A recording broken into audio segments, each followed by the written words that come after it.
Olá, meus queridos, sejam muito bem-vindos aqui ao nosso encontro com a palavra. É um grande prazer estar com vocês mais uma vez, para juntos cavarmos fundo na palavra de Deus e buscarmos mais conhecimento para aprimorarmos aí as nossas habilidades no estudo, no compartilhar da palavra de Deus para outras pessoas também.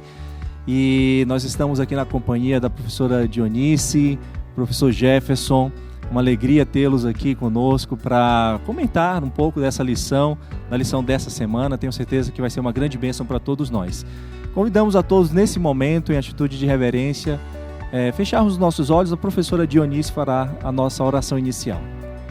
Nosso querido Deus, nosso grandioso Pai, soberano, eterno, na Tua presença nos encontramos neste momento. Estamos aqui por Ti, para desvendar os mistérios e as alegrias das promessas que tem na Tua palavra.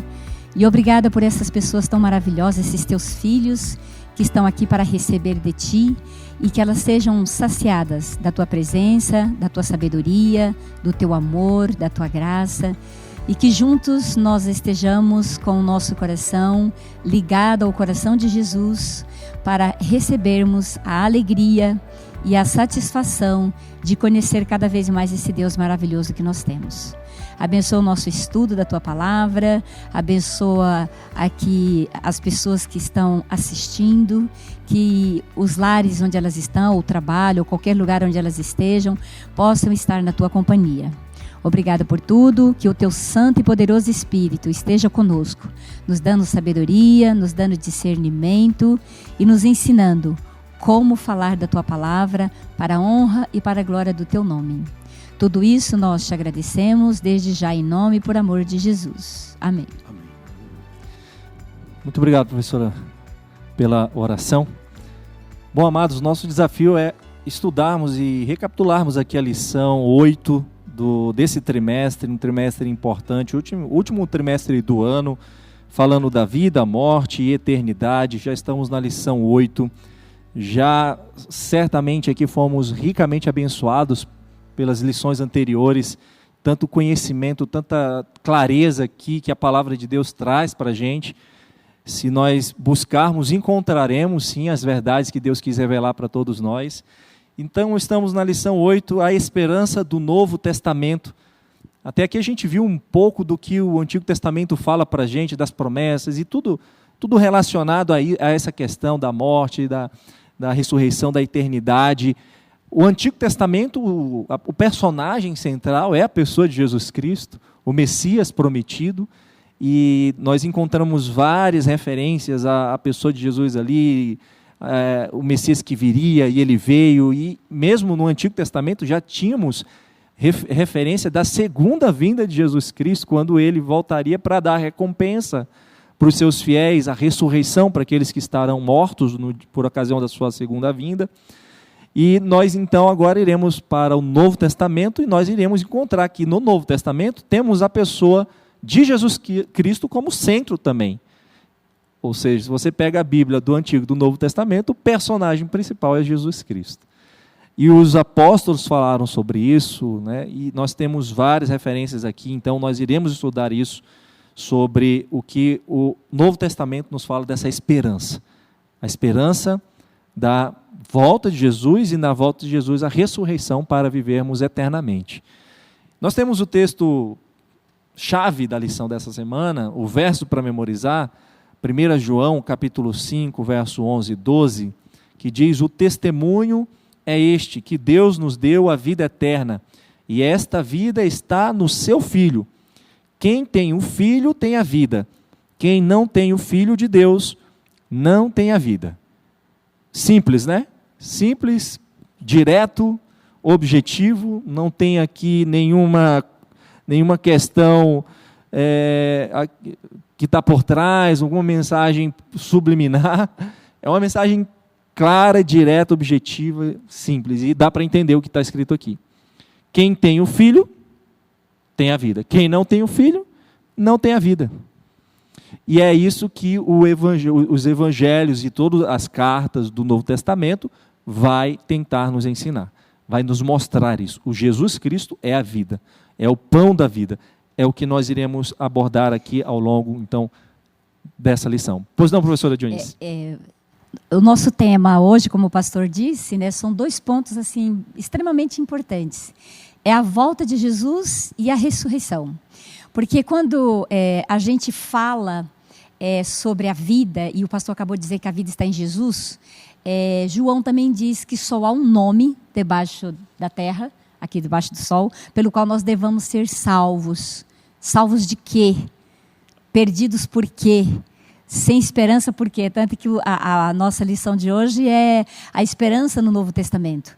Não uma esperança que só surgiu no Novo Testamento, mas se concretiza no Novo Testamento na pessoa de Jesus, nosso Salvador, porque Ele é a vida.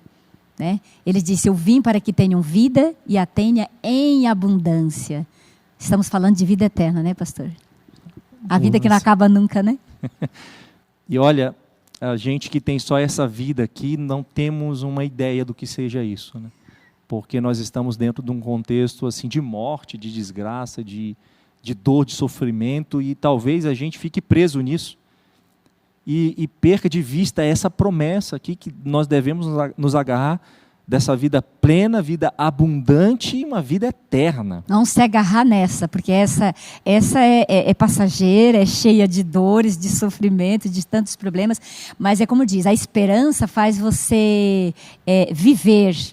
As pessoas que perdem a esperança, elas não têm mais prazer pela vida, termina tirando a vida.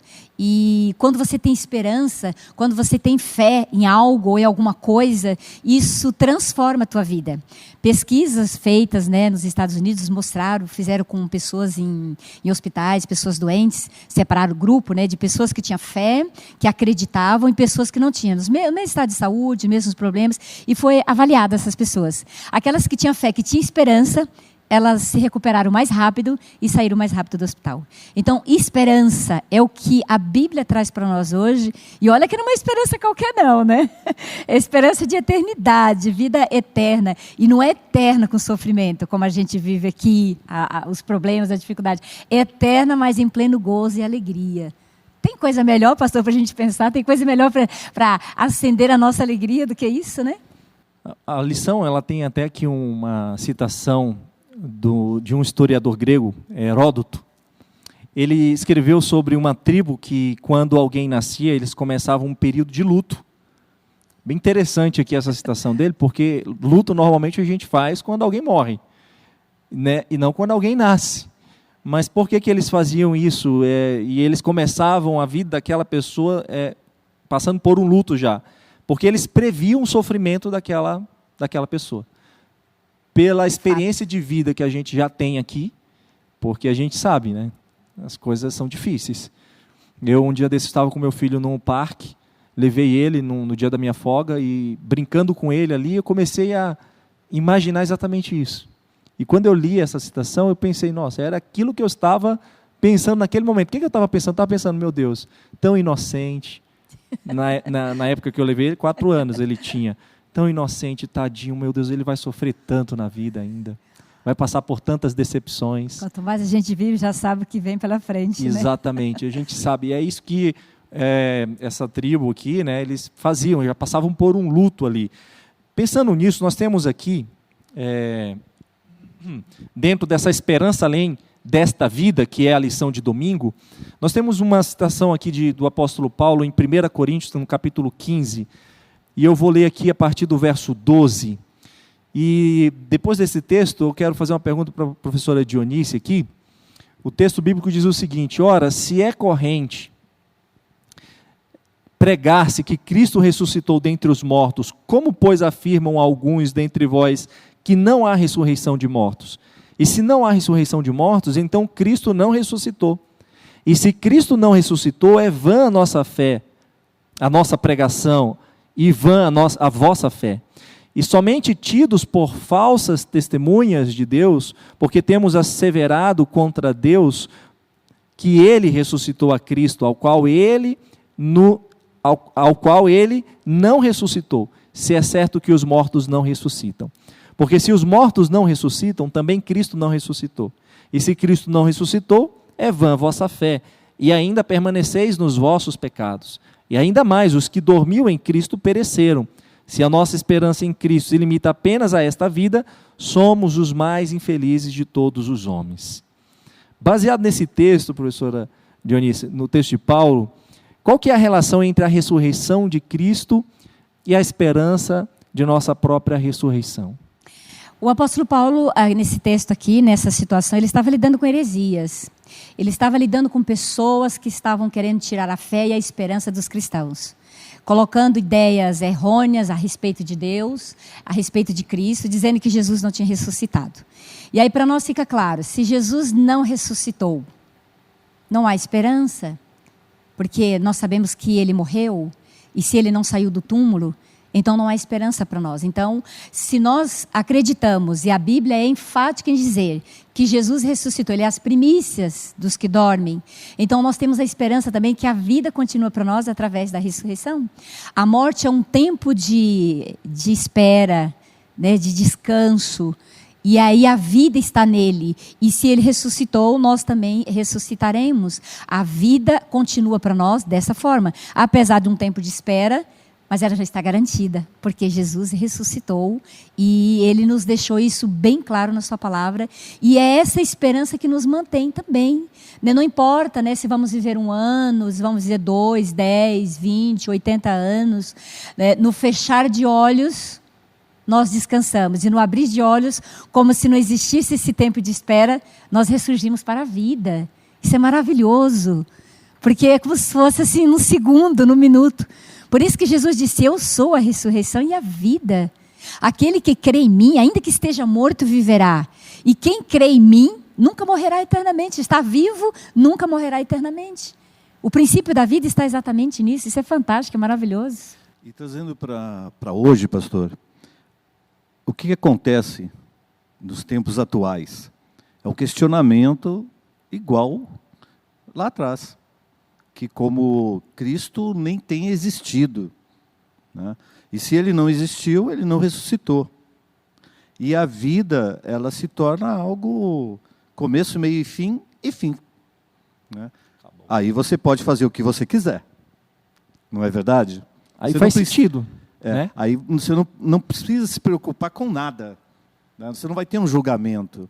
A ética moral fica de acordo com aquilo que você está vivendo e aquilo que você pensa. Isso é muito perigoso. Então, eu prefiro pensar como a professora falou agora. Era só esse complemento que eu queria passar. Ótimo.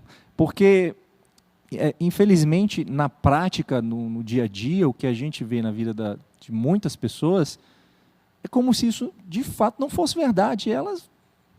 Isso não tem efeito nenhum para elas. E nós, infelizmente, dentro da igreja, corremos esse risco também. De essa vida de Jesus não ter significado nenhum para mim. Aqui a Bíblia diz que ele morreu e ele ressuscitou. E essa é uma mensagem poderosa.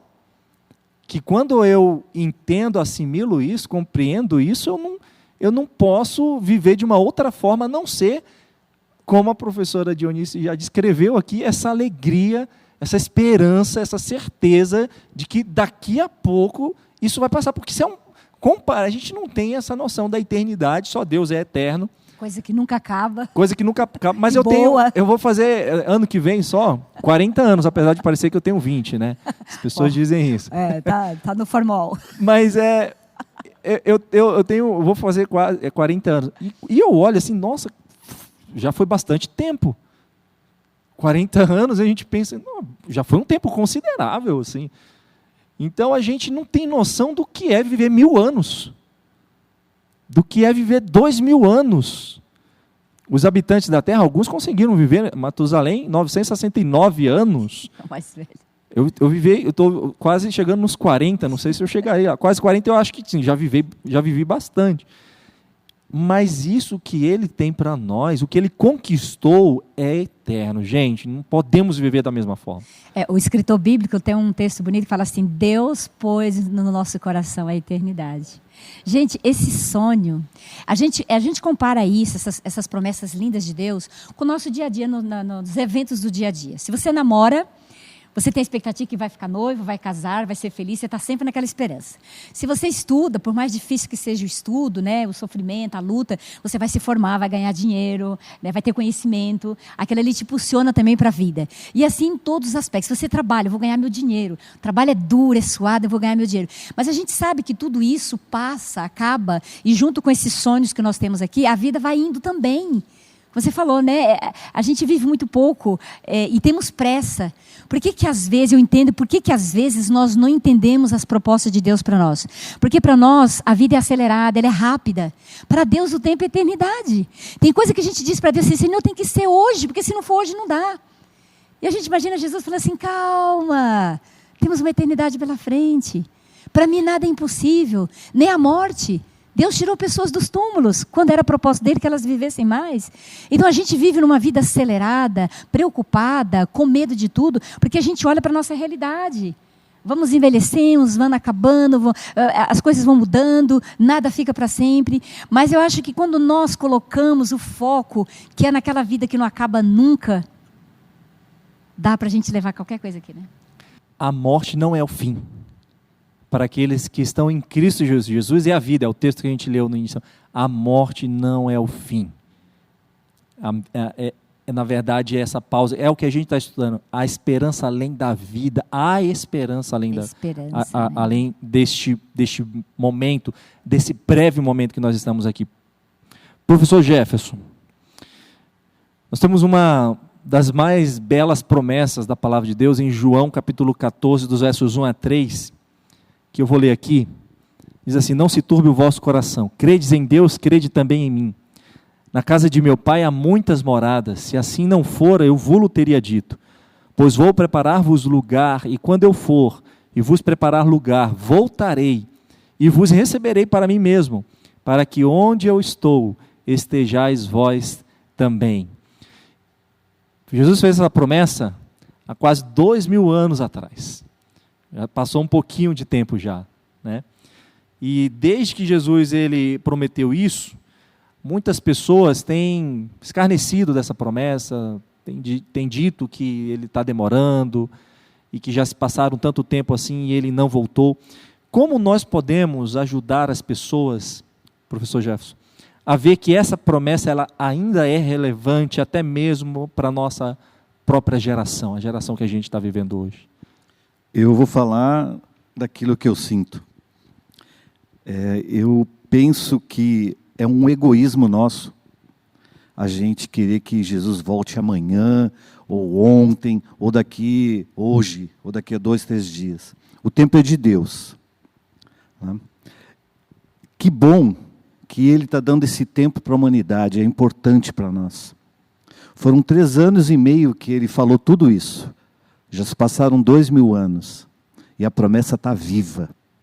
E é ela que dá para nós a certeza de que tem algo melhor nos esperando.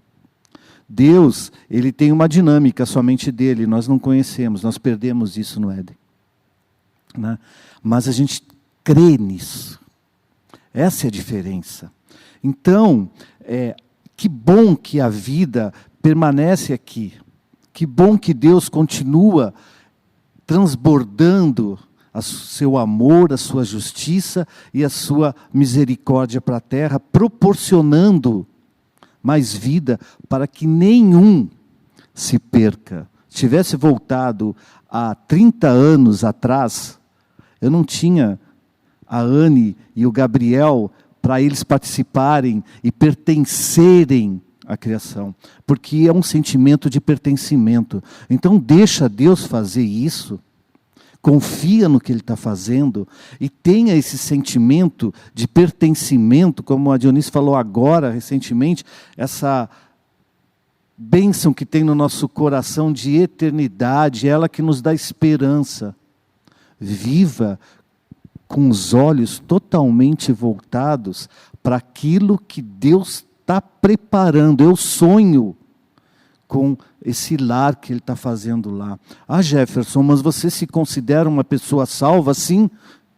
Sim. Porque senão eu não estaria aqui.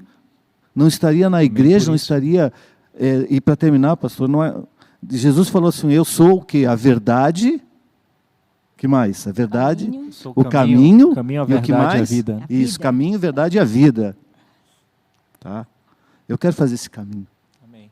Eu quero ter essa verdade. Eu quero ter essa vida. Não desista, acredite.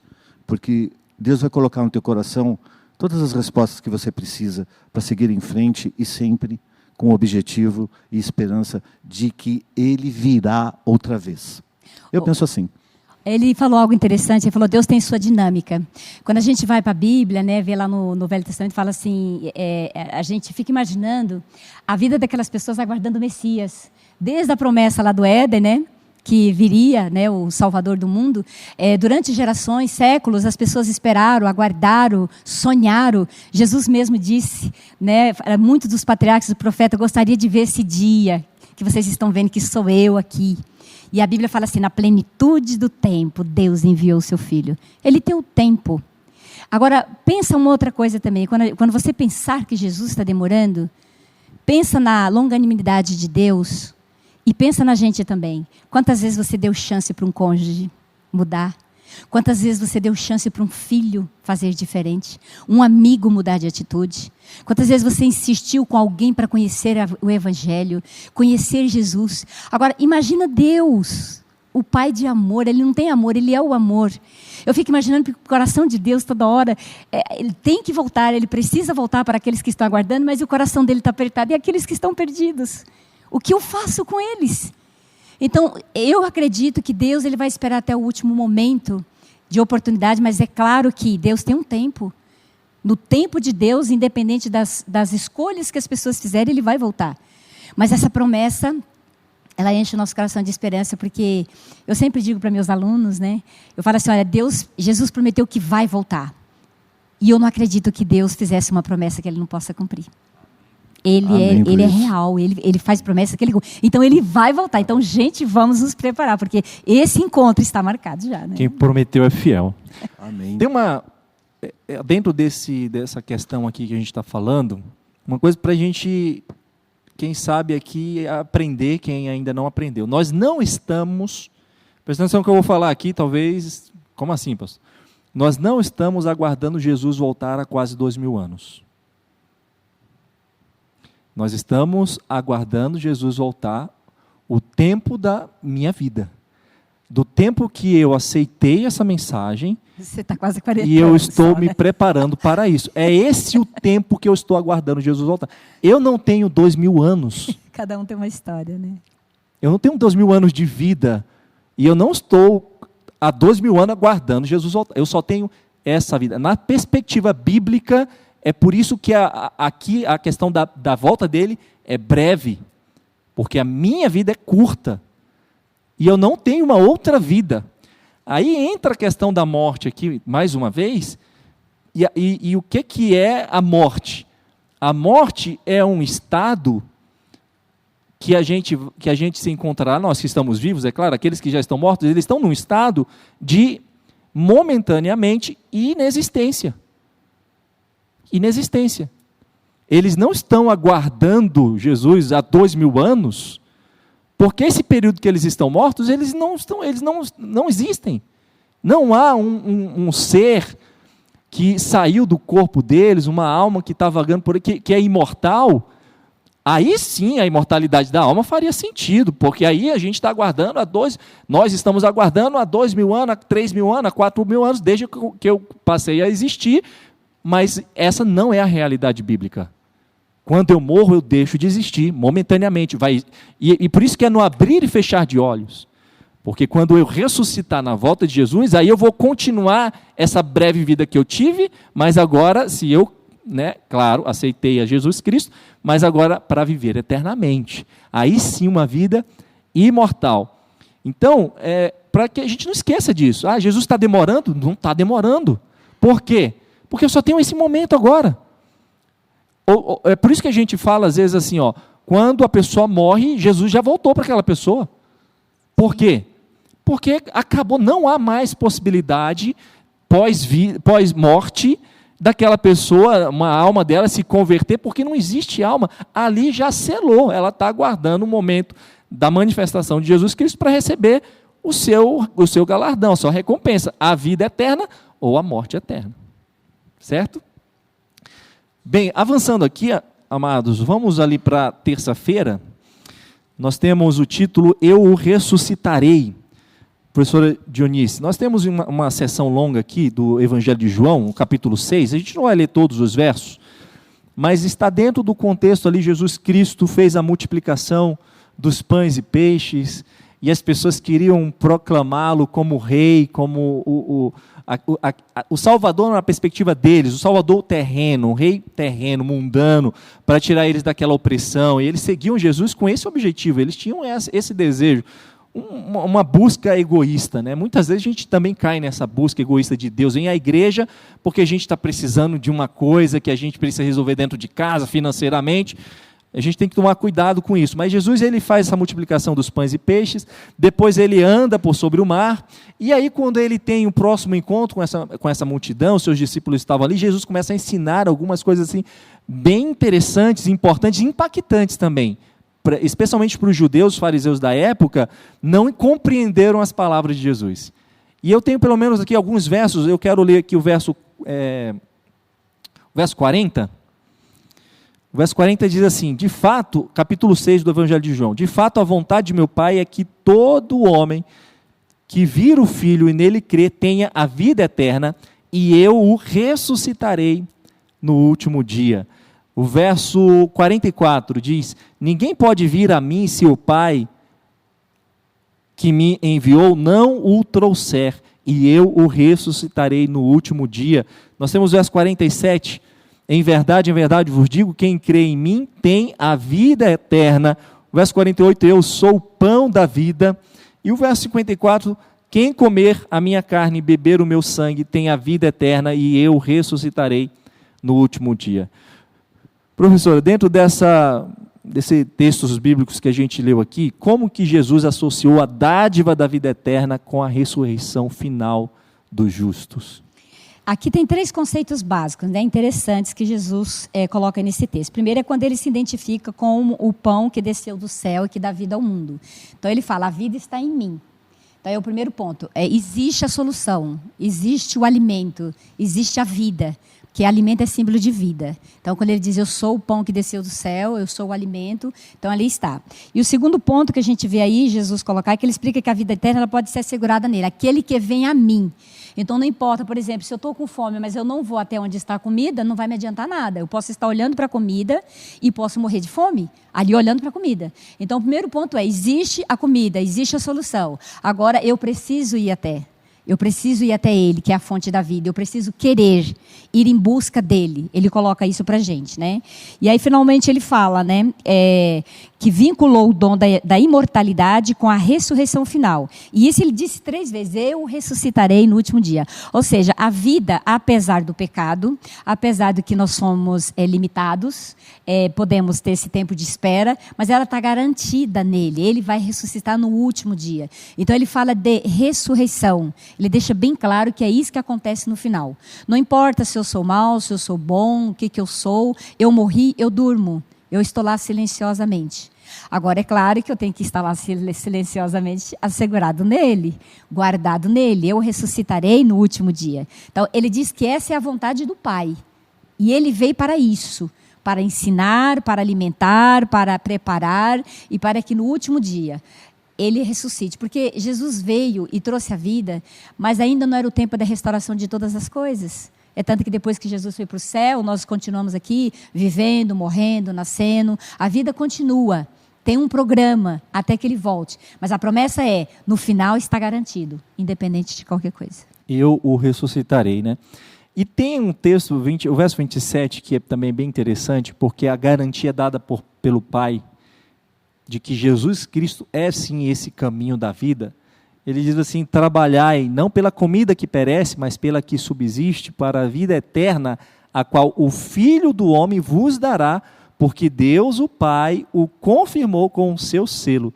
Interessante esse texto, porque é como se esse selo de Deus dado na pessoa de Jesus Cristo é a única garantia da nossa ressurreição, se morrermos, ou da nossa vida eterna. Não há outro caminho, né, amados? A Bíblia não mostra um outro caminho para a salvação a não ser por essa oferta, essa dádiva feita por Jesus Cristo, o selo de Deus aqui nesse contexto. Pois não, professor? Então, pastor, eu creio muito nisso. Eu perdi uma pessoa, tá?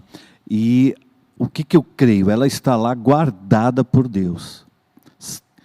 Ela guardada por Deus, ela está nos braços de quem? Do melhor ser que existe. Tá? Eu confio nisso. Então, isso é motivo, assim, de alegria para mim. Eu não tive o luto que as pessoas queriam que eu tivesse. Só uma pausa aqui. Por quê? Eu não entendia por que eu tinha que estar triste. Né? E foi resolvido isso. Até foi um pastor que me ajudou a entender isso. Porque eu acredito que ela está lá aguardando o grande dia. E ela está, no meu entender, pastor, na minha crença, selada por Deus. Tá? E não tem coisa mais maravilhosa do que isso. Eu quero estar assim também. Né? E isso me faz, assim, ter uma certeza muito forte no poder da ressurreição. Né? Que vai todo mundo, como falou Dionísio, vai todo mundo ressuscitar, a gente vai ver daqui a pouquinho, mas isso me traz alegria, me traz felicidade em saber que ela está aguardando o melhor lugar do mundo chegar. É isso que o professor Jefferson falou, me fez lembrar quando o meu sogro faleceu. O meu esposo estava muito triste, chorando e tudo. Eu falei para ele, você sabe que seu pai está com Jesus. Então, sabe qual é a melhor maneira de você sentir seu pai? Eu falei para ele, é estando bem perto de Jesus. Porque a vida voltou para ele e está assegurada nele. Então, quando você sentir saudade dele, se apega a Jesus, abraça Jesus, que você está abraçando seu pai. Né? Aquilo ajudou a confortar ele, porque ele estava assim tão triste. Eu falei, está lá, está garantido, está guardado. Né? O pai dele era cristão, ele completou morreu a carreira, né, irmã? Ele acabou a carreira, faleceu acreditando na ressurreição. E ele até falava, eu não tenho medo de morrer, eu estou em Cristo, eu vou com Cristo. Então, assim, isso realmente traz uma paz ao nosso coração, a certeza de que nós não perdemos nossos queridos quando eles dormiram com Cristo, mas nós estamos só um tempinho de espera, nós vamos nos encontrar com eles. Não, Jesus garantiu isso para a gente, né? Não há nada que aconteça aqui nesse mundo que tire isso que eles já estão aguardando lá. Como foi dito aqui, de certa forma, eles estão selados, sim. Porque se eles descansaram nessa crença, amados, pode cair o mundo, está guardado lá. O que agora nós devemos preocupar com a gente, para a gente jamais perder isso de vista. Nos preparar todo dia, cada dia, conectado, ligado à videira verdadeira, permanecendo à videira verdadeira, para quando chegar o nosso momento também sermos selados, estarmos seguros. Como foi dito aqui, o Jefferson não tem dúvida da salvação dele, eu também não tenho dúvida da minha salvação, apesar dos meus pecados, mas não é isso que vai me tirar a salvação. Jesus que nos dá essa certeza. É a crença nesse Deus poderoso que pode, que criou o universo com sua palavra e que ao som da trombeta ressuscitará todos os mortos em Cristo naquele grande dia. É sobre isso que eu quero agora perguntar ao professor Jefferson. Nosso tempo está avançando aqui, professor, mas nós temos um texto aqui em Tessalonicenses, 1 Tessalonicenses, capítulo 4, dos versos 13 ao 18.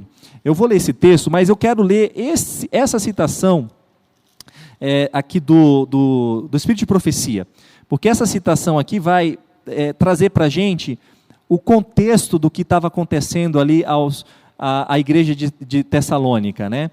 Eles estavam passando por uma situação como essa que a gente comentou agora, uma situação de desespero, porque estavam vendo seus entes queridos morrerem, indo embora, e a fé deles, a esperança deles estava também afundando, morrendo com isso. E aqui tem, em Atos dos Apóstolos, na página 164, a escritora Ellen White, ela diz o seguinte: os tessalonicenses tinham se apegado fortemente à ideia de que Cristo viria para transformar os fiéis que estivessem vivos até a sua segunda vinda. Haviam protegido cuidadosamente a vida de seus amigos para que não morressem e perdessem assim a bênção que eles aguardavam, o encontro com o Salvador prestes a voltar. Porém, um após outro, seus amados foram separados deles. Com angústia, os tessalonicenses tinham contemplado pela última vez o rosto dos seus entes falecidos, quase não ousando esperar encontrá-los na vida futura. Estavam perdendo, então, essa esperança. Aí vem Paulo, então, ele diz o seguinte, 1 Tessalonicenses, capítulo 4, versos 13 ao 18, diz: não queremos, porém, irmãos, que sejais ignorantes com respeito aos que dormem, para não vos entristecerdes como os demais, que não têm esperança. Pois se cremos que Jesus morreu, ressuscitou, assim também Deus, mediante Jesus, trará em sua companhia os que dormem. Ora, ainda vos declaramos por palavra do Senhor isto, nós os vivos, os que ficarmos até a vinda do Senhor, de modo algum precederemos os que dormem, porquanto o Senhor mesmo, dada a sua palavra de ordem, ouvida a voz do arcanjo e ressoada a trombeta de Deus, descerá dos céus, e os mortos em Cristo ressuscitarão primeiro. Depois nós, os vivos, os que ficarmos, seremos arrebatados juntamente com eles entre nuvens, para o encontro do Senhor nos ares, e assim estaremos para sempre com o Senhor. Consolai-vos, pois, uns aos outros com estas palavras. Diante disso, diante desse contexto, professor Jefferson, como Paulo ele corrigiu esse equívoco relacionado com a falta de esperança dos tessalonicenses? Então, eu vejo até com carinho o que os tessalonicenses sentiam, né? Eles queriam estar próximos de Deus, né? Eles só estavam com um erro teológico, e Paulo então avisa, olha, não é assim. Primeiro, os mortos ressuscitarão. Depois nós seremos transformados. Mas o que eu percebo claramente aqui é assim, como o título da lição, ao som da trombeta. Eu acredito que Jesus deve estar falando para Deus assim, está chegando? Que nem aquelas crianças que ficam no carro, está chegando? Estamos chegando? E acredito que tem uma vontade muito grande de que esse dia, que eu considero, para mim, assim, o dia mais importante da história da humanidade, em que tudo vai ser resolvido, tá? Esse dia vai chegar. E esse dia, ele está muito claro, descrito aqui por Paulo. Tá? Primeiro, os mortos ressuscitarão. Então, essa noção de perfeição que vocês estão tendo, que Deus vai fazer aqui, não é isso. Tá? Não é isso. Isso só vai acontecer, primeiro, quando soar a trombeta, quando Deus decidir. Então, vocês têm que estar o quê? Preparados para esse dia. E não pensando que isso vai acontecer em vida. Porque vocês, quando isso acontecer, os mortos ressuscitam, e nós que estaremos, então, vivos nessa época, seremos transformados num instante. Isso explica muito bem o que vai acontecer. Mas isso vai acontecer no momento que Deus decidir, e não no momento que a gente quer, que era o grande erro do pessoal lá de Tessalonicenses, que pode estar acontecendo até conosco, porque a gente vê muitas denominações com algumas teorias, né, falar assim, teorias um pouco diferentes da Bíblia, que a gente vai ver mais para frente. Mas eu acho que Paulo colocou esse conceito, essa definição, e que isso vem até nós, e resolve o problema, até do que a gente falou agora. O pastor falou que o tempo que nós temos é exatamente o tempo da nossa vida. Tá? E fica muito claro para a gente poder seguir buscando um relacionamento com Deus, se preparando para a volta de Jesus, seja no soar da trombeta saindo da sepultura, ou seja, transformados ali naquele instante que a gente vira. Eu penso assim, pastor. Eu acho assim, esse encontro, esse momento que a Bíblia coloca aí da volta de Jesus, algo extraordinário. Ninguém está levando vantagem sobre ninguém. Se você está morto, se você está vivo, ninguém leva vantagem. Ali a gente percebe meio que simultâneo, né? Os mortos, os que estão aguardando, não importa quantos anos no túmulo, né? Logo em seguida eles vão saindo dali, e logo depois os vivos vão sendo transformados, e todos sobem juntos, encontram Jesus juntos, ninguém leva vantagem aí, todo mundo vai estar junto, é uma viagem juntos. Então, assim, é por isso que esse tempo, né, de espera, ele não deve ser um tempo de sofrimento para a gente que está vivo, porque a gente sabe que vamos estar juntos ali, naquele momento. Não é uma questão que alguém vai primeiro, depois os outros chegam. outra turma chega junto, porque para Deus todos são importantes no mesmo tempo, da mesma maneira, da mesma forma. Naquele momento ali, todos se encontram, todos se confraternizam, matam a saudade e sobem juntos para viver a esperança, a alegria desse momento tão fantástico, tão maravilhoso que Deus tem realmente para aqueles que acreditam nele, né? E as tuas palavras me fez lembrar algo que Paulo, em algum momento, eu não me lembro em que passagem, mas ele fala que é para uns encorajarem os outros. Tá? Então, nós que estamos vivos, nós temos que ficar nos encorajando, animando, né? E não outros, duelando, disputando. Sim, com certeza. Isso que é bonito, pastor, que é a função da igreja, no meu entender. Que todos sonhamos com isso, queremos isso, né? E o ensinamento bíblico é muito claro. Ninguém recebeu essa recompensa ainda. Ninguém recebeu. Não há um grupo que já é mais privilegiado, que morreu e já subiu, esse que creu, e é a alma dele e tal. Ninguém recebeu a recompensa. Isso vai ser dado no momento da volta de Jesus. É quando ele ressuscitará as pessoas. Aí tem esse texto que eu li, né? Que dentro desse texto que eu li, tem esse verso, o verso 14, que diz ali que Jesus, quando ele voltar ao soar da trombeta, ele trará na companhia dele os que dormem. As pessoas pegam esse texto para dizer que aqueles que morreram, que foram para o céu, né, essa alma que saiu e foi para o céu, vai descer com Jesus Cristo quando ele voltar nas nuvens do céu. Não é esse o contexto, não é isso que a Bíblia está querendo dizer aqui. Não há uma entidade fora do corpo, não existe isso. Isso aqui é aqueles que estão descansando, ele vai trazer de volta à vida essas pessoas. Ali eles receberão a recompensa.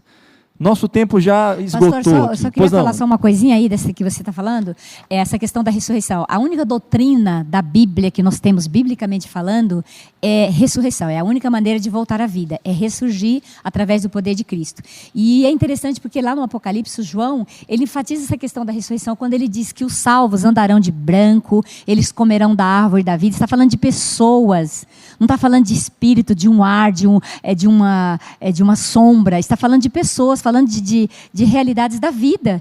Então isso elucida a verdade que toda a Bíblia coloca para a gente. Como serão os salvos? Ressuscitados, corpo.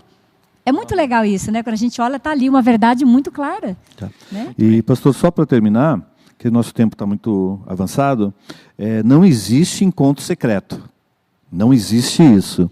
Essa teoria de que existirá algo secreto, um arrebatamento secreto, eu sei que eu estou entrando já no final, pastor, mas só para colocar minha posição, e isso não é bíblico, tá? Mesmo porque a gente acabou de falar, Jesus está voltando, som de trombetas, e todos aí serão envolvidos, os mortos e os vivos. Então não tem ninguém que já subiu, tá? E ficou aqui a escória, desculpe falar assim, mas ficou aqui os perdidos, não existe isso. E para terminar, pastor, é o dia mais importante da nossa vida, porque para nós seremos ressuscitados e transformados para a vida eterna. Eu só queria fazer esse comentário. Muito bem. Amado, vamos encerrar aqui então a nossa lição. Nós tínhamos aqui, vamos encerrar comentando essa última parte da lição dessa semana, o encontro eterno. E nós temos uma citação aqui do apóstolo Paulo, na sua primeira carta aos Coríntios, no capítulo 15, a partir do verso 51, ele diz: eis que vos digo um mistério, nem todos dormiremos, mas transformados seremos todos, no momento, no abrir e fechar de olhos, ao ressoar da última trombeta. A trombeta soará, os mortos ressuscitarão incorruptíveis, e nós seremos transformados, porque é necessário que este corpo corruptível se revista da incorruptibilidade, que o corpo mortal se revista da imortalidade. E quando este corpo corruptível se revestir da incorruptibilidade e o que é mortal se revestir da imortalidade, então se cumprirá a palavra que está escrita: tragada foi a morte pela vitória. Onde está a morte, a tua vitória? Onde está a morte, o teu aguilhão? E ele fala desse mistério. E de acordo com o que a gente leu aqui, o que seria esse mistério? E aí vocês podem aproveitar, professor, e já falar as palavras finais de vocês. De fato, né, para a gente realmente é um mistério extraordinário. Porque ser transformado. Hoje nós somos o quê? Temos um corpo corruptível, nós somos mortais, nós somos pessoas poluídas. E aí a Bíblia está dizendo para a gente que num abrir e fechar de olhos, tudo isso ficará para trás. Os salvos também, os mortos também, é neste momento, ao sair, ressurgir do túmulo, que eles também adquirem essa perfeição, essa nova vida, esse novo corpo que é dado por Jesus. Então, é um mistério, porque, na realidade, nós, na nossa limitação humana, não conseguimos entender essa preciosidade. Mas o fato é que, se Deus diz que vai ser assim, é porque assim será. Seremos todos transformados, seremos imortais, seremos incorruptíveis, seremos perfeitos, lindos e maravilhosos para toda a eternidade. Então, para mim, é a minha maior esperança, é a minha maior alegria, a minha maior glória. Todo o tempo da minha vida que eu aceitei Jesus como meu Salvador, essa é a promessa que me mantém viva, que me mantém com esperança. E eu acredito que Ele vai voltar e que eu vou ser transformada. Não importa se eu estiver dormindo ou se eu estiver viva na ocasião da volta dele, mas eu tenho certeza que o que Ele prometeu, Ele vai cumprir. E que você também acredite nessa promessa linda, porque Deus não mente, Deus não falha, e Deus ama muito você e quer você na eternidade com Ele. Esse é o poder do amor de Deus, né? Esse é um poder que a gente vai ver e a gente vai sentir. E eu convido a todos, não perca esse encontro. É um encontro que se iniciou no início da existência, na criação. É o mesmo poder. Marque esse encontro com Deus. A gente se encontra lá. Amém, queridos. Foi muito bom. Nosso tempo estourou aqui. Infelizmente, a gente não tem tempo de comentar mais nada, mas espero que todos tenham aproveitado, aprendido essas informações, esses ensinamentos importantes, essa verdade bíblica que a gente não pode desconsiderar. Temos que tomar como nossa e viver de acordo com isso que a gente aprendeu. Nós queremos encerrar agora com uma oração. Professor Jefferson, pode fazer essa oração final? Pai, obrigado, Senhor Deus, pela vida. Obrigado, Senhor Deus, por tudo que Tu és, e obrigado por ter me dado vida e existência. E esse sentimento, Senhor, de pertencimento à Tua criação. Que o Espírito Santo, Ele me conduza, nos conduza, Senhor Deus, pelos Teus caminhos. E que a gente consiga a cada dia, dentro de todos os desafios que temos, fazer a Tua vontade. Que o Espírito Santo nos ensine a fazer o bem. E que o nosso livre-arbítrio, Senhor, Ele busque sempre o bem, a gente escolha sempre o bem, para que a gente tenha um relacionamento junto a Ti, para que a gente receba de Ti o Teu amor, a Tua justiça e a Tua misericórdia. Ora em nome do nosso Salvador, o Senhor Jesus, Teu Filho amado. Amém.